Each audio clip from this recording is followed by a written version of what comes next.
여러분 안녕하세요. 건설업 전문 세무사 이수영입니다. 저는 세무사긴 하지만 건설업 기업진단이라든지 아니면 이제 여러분들이 건설업 등록, 물론 이 영상을 보시는 분들은 주로 건설업 하시는 분들이니까요. 건설업을 등록하시기 위해서 기업진단을 한다든지 아니면은 건설업을 영위하면서 이제 실태조사를 받아서 등록기준 미달 혐의 업체로 선정된 경우 이제 적극적으로 기업 진단을 해가지고 여러분들의 그 어떤 애로사항을 해결해 준다든지 이런 업무를 주로 하고 있고요. 그러다 보니까 저는 세무사임에도 다른 업종은 기장을 안 하고 건설업체만 관리를 하고 있어요. 그래서 이제 저희 업체들 저는 이제 다른 관리를 하니까 이런 일은 발생을 안 하지만 실태조사를 받으면서 재무제표를 저한테 보내주시면서 이러이러한 사정에 의해서 영업정지를 받게 생겼는데 이게 맞느냐 이런 질문들은 참 많이 받죠. 그래서 제가 수많은 재무제표를 보면서 이제 몇 가지 유형들을 이렇게 좀 크게 분류를 해보면은 이거는 절대로 어떤 해석의 여지와 상관없이 이건 영업정지 처분을 면치 못하겠구나라고 이제 분류되는 그런 재무제표들이 있습니다. 그 중에서 제가 지금 제목은 영업정지 부르는 건설업 재무제표 이렇게 해가지고 1초 만에 영업정지 판정 해가지고 좀 극단적으로 제목을 자극적으로 쓴 것 같이 보이지만 실제로 1초 안에 이거는 판정이 나는 그런 재무제표죠. 이제 세무사 사무실이나 회계사 사무소에서 물론 이제 여러분들이 직접 기장을 그렇게 장부를 작성하는 건 아니고 세무사나 회계사님들한테 의뢰를 해서 작성을 하시겠지만 이제 제가 그분들하고 이제 저하고 좀 비교를 하면 저는 이제 건설업만 관리한다라고 했지 않습니까? 그러다 보니 이게 재무제표를 작성하고 법인세 신고를 하고 그러니까 기업회계 기준이라든지 아니면 법인세법이라든지 이런 규정들은 그분들은 굉장히 잘 아시겠죠. 하지만 건설업은 건설업 만의 특유의 어떤 자본금이라든지 물론 이제 기술자도 있겠지만 등록 기준 이런 문제 때문에 이 기업회계 기준과 약간 차이 나는 점들이 있어요. 건설업 자본금을 관리하려면 그런 분들을 간혹 간과하시고 세무사님이나 회계사님들이 결산을 마감해서 여러분들이 어쩔 수 없이 영업정지 처분을 당하게 되는 상황에 놓이는 경우가 있는데 이게 잘못된 회계 처리가 아니고 여러분들한테 이러한 문제들이 발생했을 때 개선을 할 수 있는 기회를 사전에 검토를 해서 주지 않은 게 이제 어떤 문제라는 문제 이렇게 볼 수 있다는 거죠. 그래서 저희 같은 경우도 그렇고 건설업을 관리하시는 이제 사무실 같은 경우에는 10월 말 결산 법인이면은 보통 10월이나 11월 정도면 가결상을 시작해서 이런 문제들을 여러 가지 검토할 것들이 있지 않습니까? 건설 자본금뿐만 아니고 재무 비율이라든지 이런 것들을 전부 검토를 해서 이거를 좀 보완할 수 있는 기회를 방법하고 이런 것들을 안내를 해가지고 이게 보완이 돼야 되는데 그렇지 못하고 이제 결산을 마감을 해버리면은 그 다음에 이제 실태조사 나와갖고 영업정지 처분 대상이 되고 이런 좀 골치 아픈 일들이 벌어지는 거죠. 그래서 아까 서두에 말씀드린 것처럼 제가 재무제표를 보면서 이런 문제는 이런 재무제표는 회사로서는 안타깝지만 이거는 어떤 개선의 여지가 없다. 그러니까 보완의 여지도 없고 변명의 여지도 없고 1초 만에 그냥 바로 이거는 영업정지 처분으로 확정이 돼버리는 재무제표 보여드리고 여러분들은 혹시라도 지금 24년도 12월 말 법인인 경우에는 이미 결산이 다 끝났지 않습니까? 신고가이 다 끝났잖아요. 그 재무제표가 이런 상황에 있다라고 하면은 이거는 과거 거를 어떤 조치를 취할 수는 없습니다. 그러면은 그렇다라고 하면은 올해 이제 가을 이후에 실태조사 나오겠죠. 그 실태조사 나와서 운 좋게 안 나오길 바라야지 나오면 어쩔 수 없는 거고요. 혹시라도 안 나왔다라고 하면은 이 상태로 계속 가면 언젠가 또 나오니까 개선할 수 있는 방법들을 세무사님이나 회계사님하고 상의를 해보시고 개선을 빨리 해두셔야 된다라는 말씀을 드리면서 한번 보겠습니다. 열어서 제가 스크롤을 내리는 순간 이거는 그냥 확정입니다. 자, 이게 공사업의 그 어떤 전형적인 재무제표라고 볼 수 있는데, 지금 보면은, 주식회사 한국건설은 실내건축공사업을 하고 있네요. 그럼 실내건축공사업은 등록기준 자본금이 얼마죠? 예, 맞습니다. 등록기준 자본금이 1억 5천만 원입니다. 그러면은 법인이니까 납입자본금도 1억 5천만 원 이상, 실질자본금도 1억 5천만 원 이상인데, 실질자본금이 1억 5천만 원 이상이 되려면은, 이 회사 재무상태표, 이쪽에 있는 게 재무상태표 아닙니까? 재무상태표에 자본 총계가 최소한 1억 5천만 원 이상이 돼야지 실질 자본금을 계산하는 실익이 있다는 거죠. 자, 그럼 이쪽에 재무상태표에서 이렇게 쭉쭉쭉쭉 내려보면은, 제가 빨갛게 표시해 놨는데 이 회사의 자본 총계 얼마입니까? 자, 다시 올라와서 실내건축공사업 등록되는 자본금 최소 1억 5천만 원. 자본 총계 1억 1,300만 원.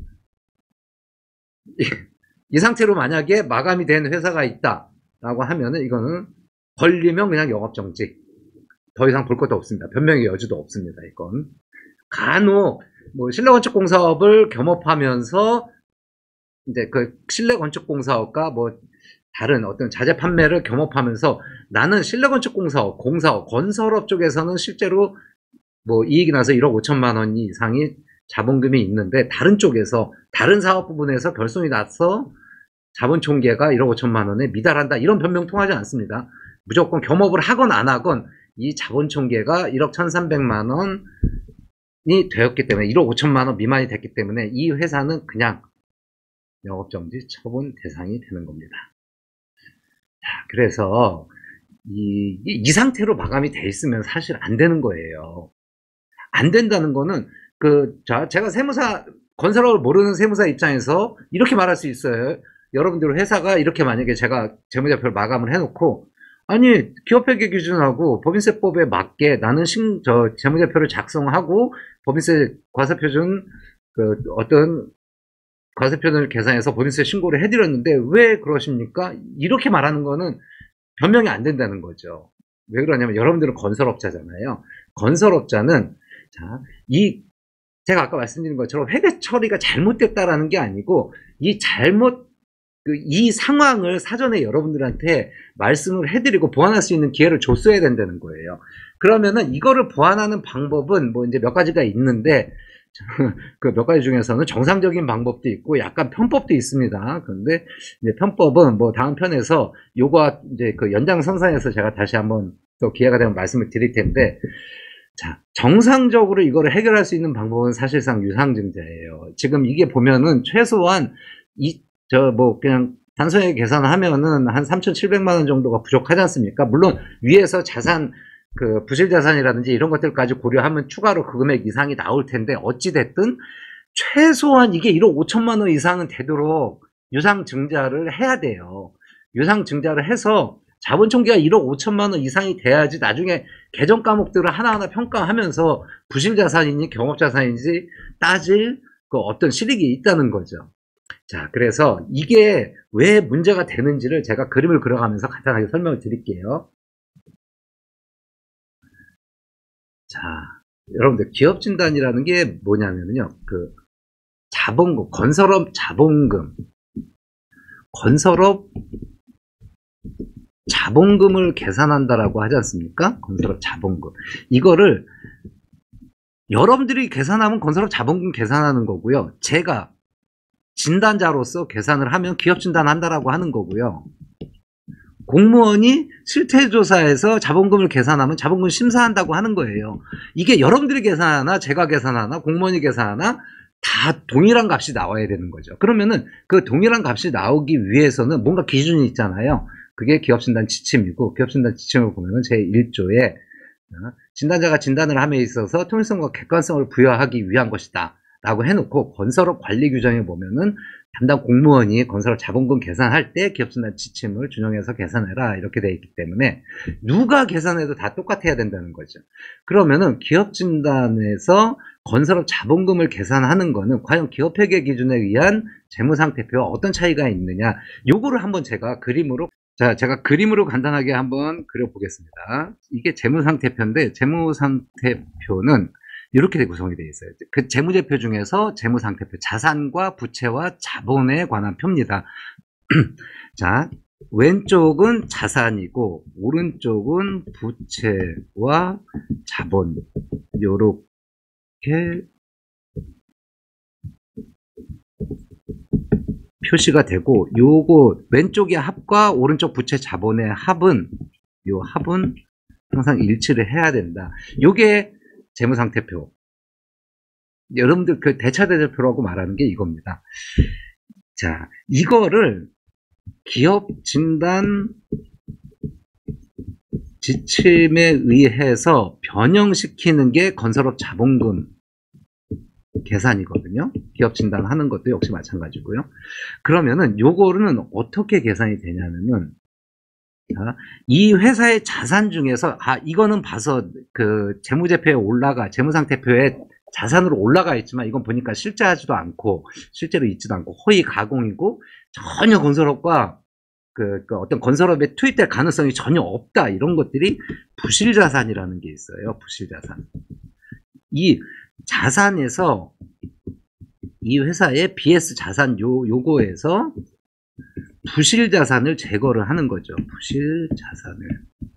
그 다음에 또 하나를 제거하는데, 이거는 이 회사에 있는 것 중에서 예를 들어서 여러분들 건설업 하시는데 그 어떤 건물을 가지고 있는데 이거를 임대를 하고 있어요. 이거는 건설업하고 전혀 상관없지 않습니까?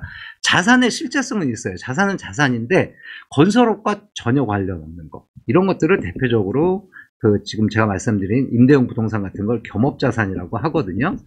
겸업자산을 또 빼는 거예요. 그러면 남아있는 자산이 뭐가 되죠? 이게 건설업 자산이 되는 거죠. 자, 그러면은 아까 이렇게 이 회사의 BS가 이렇게 돼 있었는데 부실자산과 겸업자산을 빼니까 자산이 요만큼이 줄어드는 거죠. 그런데 이거를 이쪽에 부채와 자본이라고 그랬는데 이쪽에 오른쪽의 합과 왼쪽의 합은 항상 같아야 된다라고 했지 않습니까? 그 자산이 빠지면서 부채는 그대로 일단 유지가 되잖아요. 그러면 자본이 얘도 이만큼이 올라가야 된다는 거예요. 자본이 이만큼이 줄어든다는 거죠. 이게 뭐죠? 부실자산과 겸업자산이 빠진 만큼이 자본이 이만큼 줄어든 거예요. 그러면 이 회사는 원래는 기업회계 기준에서는 자본금이 이만큼, 자본이 이만큼이었는데, 자, 기업 진단 지침을 적용해 보니까 자본금이 요만큼으로 줄어든 거예요. 아시겠죠?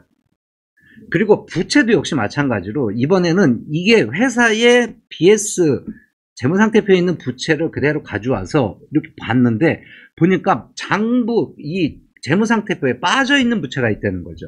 대표적인 게 여러분 퇴직급여 충당금, 퇴직금 추계액은 부채에 잘 안 달아나요. 이건 여러 가지 이유가 있는데 지금은 이제 일단은 가장 큰 이유가 손비 처리가 안 돼요. 법인세법상 추계액을 충당금으로 설정을 했을 때 손비 처리가 안 돼요. 연금 등등을 가입하지 않는 이상. 그러니까 안 넣는, 굳이 넣을 필요가 있느냐. 두 번째, 굳이 안 넣는 이유 중에 또 대표적인 게 이거를 넣는 순간 부채 비율이 안 좋아지니까 여러분들 세무사 사무실에서 잘 안 넣는다고요. 그러면은 그렇다고 해서 종업원이 기술자가 있잖아요. 여러분들은 곧 나홀로 건설업은 없어요. 왜요? 기술자가 있어야 되니까. 아무리 적어도 2명인데 대표님이 혼자 한다라고 해도 1명은 고용을 해야 되잖아요. 그래서 이게 1년이 경과하면은 퇴직금이 발생을 하는데 이게 부채에서 누락될 가능성이 있다는 거죠. 그러면은 이번에는 부채가 원래는 이만큼이었는데 부채가 퇴직금만큼 이만큼이 더 늘어난다는 거죠. 그래서 부채가 이 퇴직금만큼 이렇게 늘어납니다. 그러면은 자본금은 또 기존에 아까 전에 요만큼이었는데 또 요만큼으로 축소가 되잖아요. 그래서 자본금이 요만큼이 되는 거죠. 이게 뭐요? 이게 건설업 자본금이에요. 요게 여러분들이 이제 흔히 얘기하는 실질 자본금 하는 게 요거예요. 요만큼. 자, 그러면은 이 구조를 다시 한번 보시면은 원래 이만큼이었는데 부실자산 겸업자산이 이만큼 빠지면서 이만큼으로 줄어들었다가 부채가 늘어나면서 다시 이만큼 줄어들어서 요만큼만 남은 셈이 된 거잖아요. 그러면은 원래 이만큼에서 지금 자본금을 다 줄이고 있잖아요. 그쵸?